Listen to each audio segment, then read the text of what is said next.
Student, स्वागत है आप सभी का ट्रिपल स्टार एकेडमी बांदा में। आज प्यारे बच्चों मैं आप लोगों के लिए लेकर आया हूं क्लास 12th का चैप्टर फर्स्ट पार्ट 3।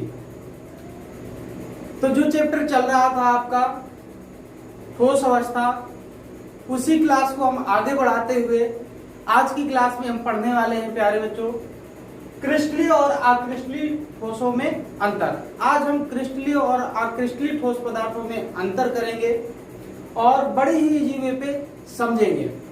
तो प्यारे बच्चों, जो भी आज की क्लास में जो भी स्टूडेंट्स नए जुड़े हुए हैं या पहले से जो भी स्टूडेंट्स जुड़े हुए हैं, वो सारे स्टूडेंट्स नोटबुक लेकर जरूर बैठा करें और इम्पोर्टेंट जो फैक्ट्स हैं उनको थोड़ा थोड़ा नोट करते जाएं, ताकि ये चैप्टर बड़ी ही इजी वे पे आप आसानी से समझ सकें। तो चलिए प्यारे बच्चों स्टार्ट करते हैं आज की क्लास।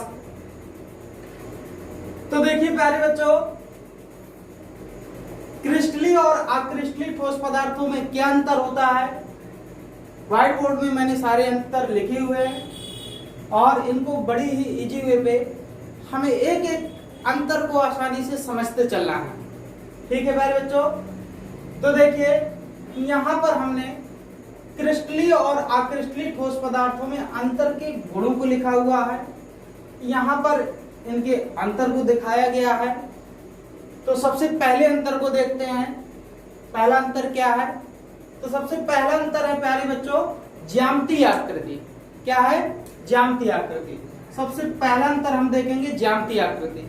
तो प्यारे बच्चों, जो क्रिस्टलीय ठोस पदार्थ होते हैं, आपने देखा था कि इसमें कणों की जो व्यवस्था थी वो नियमित और निश्चित थी।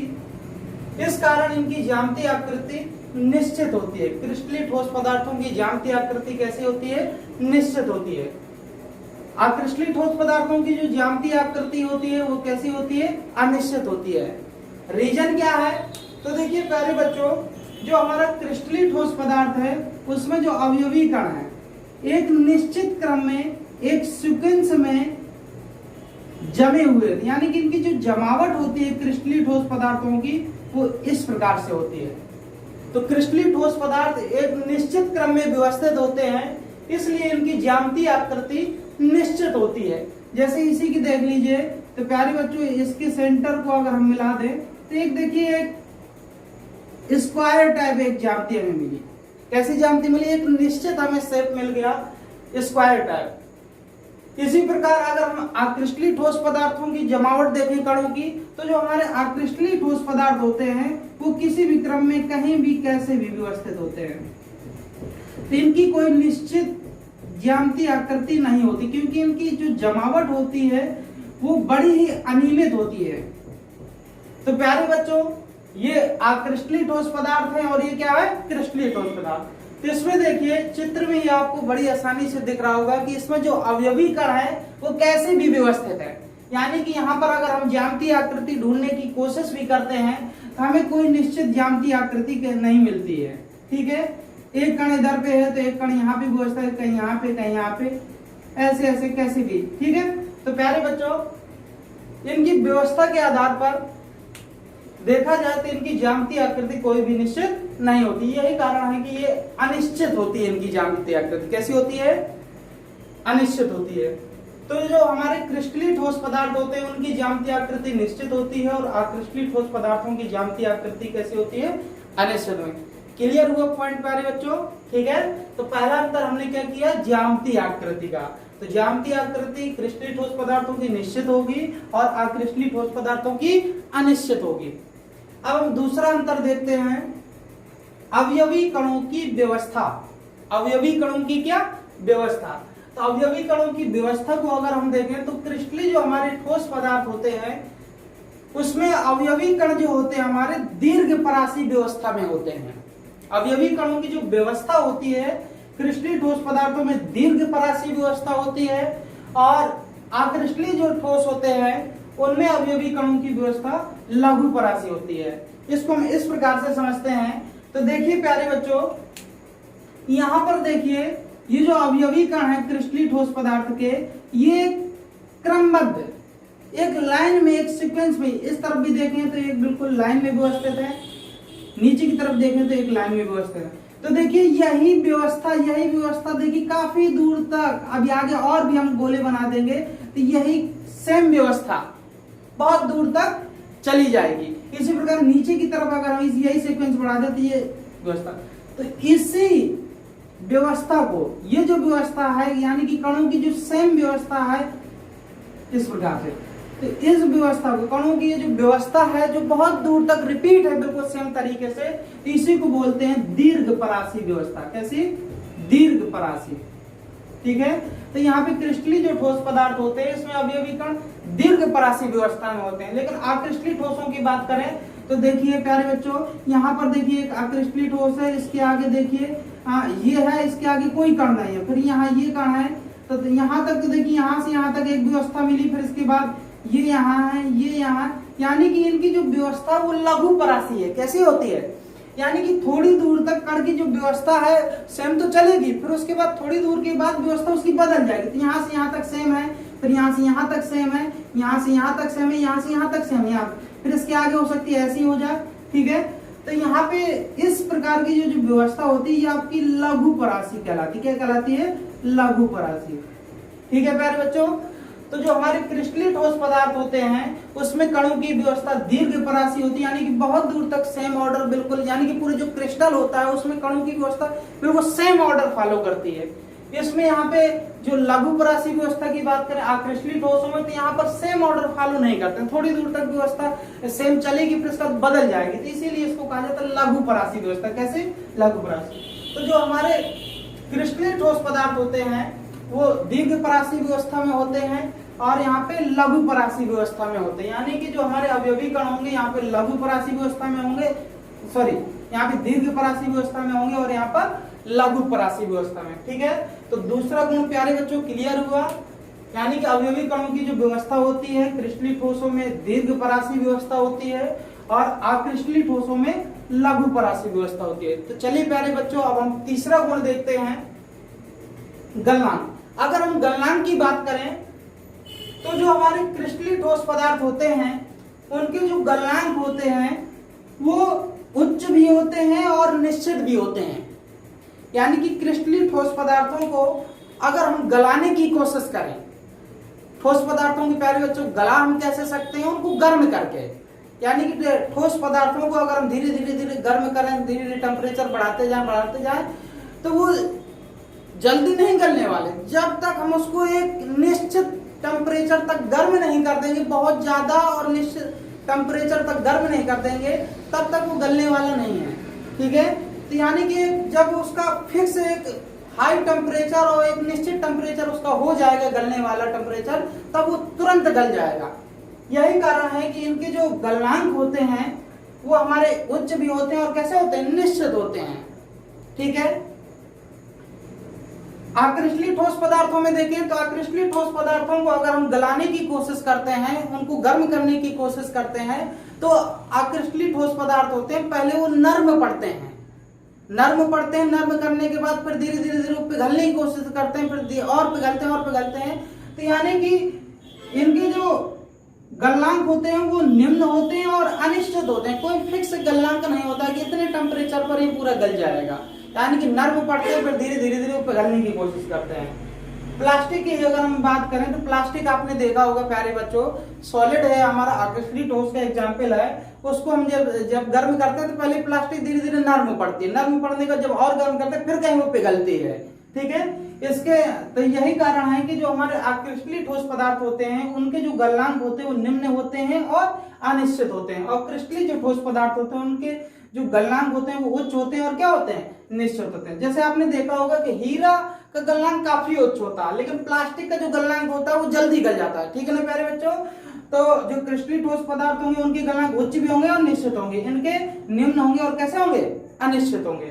ठीक है प्यारे बच्चों, क्लियर हुआ आपका गुण। चलिए अगला देखते हैं,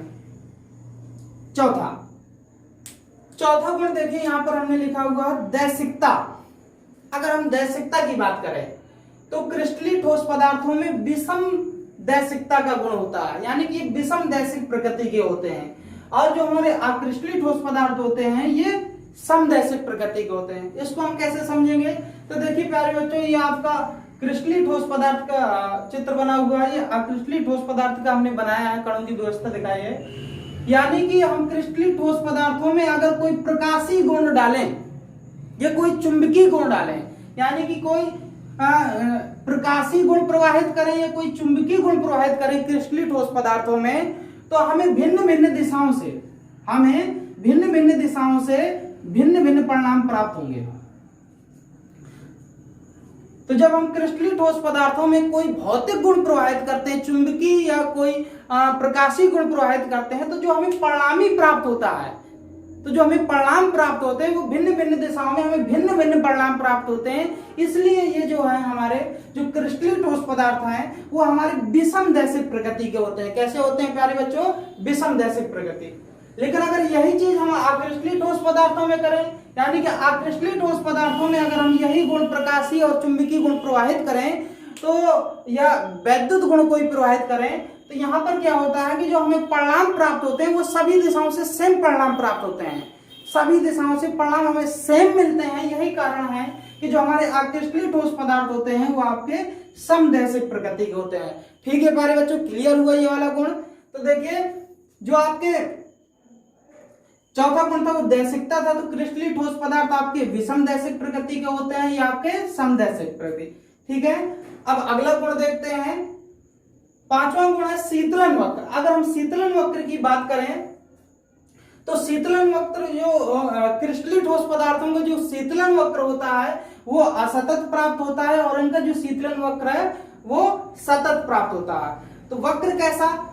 यदि हम क्रिस्टलीय ठोस पदार्थों का वक्र बनाएं, यानी कि इनको गर्म करें और पिघलने की दर देखें, गर्म करें क्रिस्टलीय ठोस पदार्थों को या क्रिस्टलीय ठोस पदार्थ और उनकी पिघलने की दर देखें, और फिर पिघलने की दर और मतलब कि टेम्परेचर के बीच अगर हम ग्राफ बनाते हैं इस प्रकार से, तो अगर हम क्रिस्टलीय ठोस पदार्थों के लिए अगर हम कोई ग्राफ बनाएं तो यहां पर हमें ये इस प्रकार से ऐसा कुछ ग्राफ प्राप्त होता है।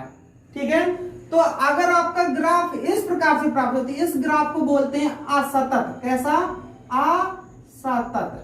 तो क्रिस्टलीय ठोस पदार्थों में जो वक्र प्राप्त होता है, शीतलन वक्र, कूलिंग कर्व प्राप्त होता है, यानी कि क्रिस्टलीय ठोस पदार्थों को ठंडा किया जाता है तो तुरंत ठंडा नहीं होता, धीरे धीरे ठंडा होता है।